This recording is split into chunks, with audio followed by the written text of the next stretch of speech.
The Age of Elizabeth. It starts in 1550 and it ends in 1625. This age is named after the reign of the last Tudor monarch of England, Queen Elizabeth I, who ruled from 1558 to 1603. However, the age is not just limited to the period when Elizabeth ruled. There are other literary characteristics features that developed during Elizabeth's reign and that continued for some years after her death in 1603. W. H. Hudson called Elizabethan all the years from the beginning of the Queen's reign to the period of James I's death in 1625.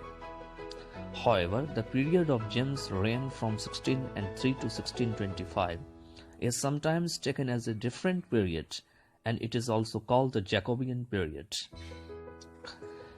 The 45 years of Elizabeth's first reign is generally considered to be one of the most famous and golden periods in English history. Her reign saw a rise in the concept of nationalism in England, and this is reflected in the increased interest that writers had in writing literary and dramatic works in the English language.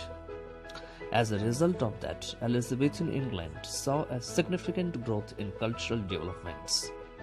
She herself was a great patron of arts, and her actions, image, and court atmosphere led to a flourishing of arts and literature in the period.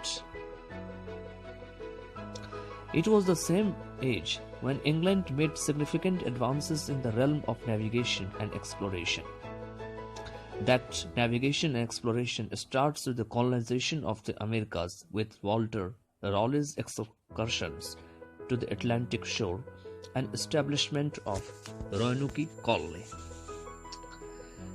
And its most important accomplishment was the circumnavigation of the world by Sir Francis Drake between 1577 to 1580. This time, England's reputation as a strong naval power, it was enshrined in history by its defeat of the Spanish Armada in 1588. The Spanish Armada was a fleet assembled and dispatched by King Philip II of Spain in an attempt to invade England in 1588, and King Philip's remained unsuccessful.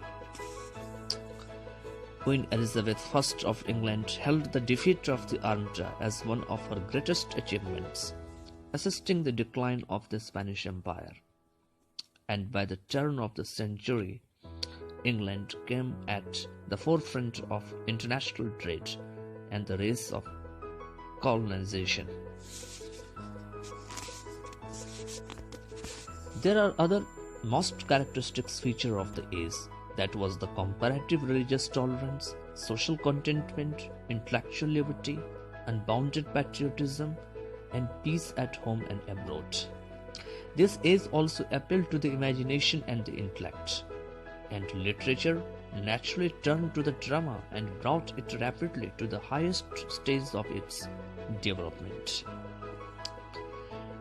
In this same age, there was a dream of adventure and a new freedom of mind, which provided it with the great literary stimulus.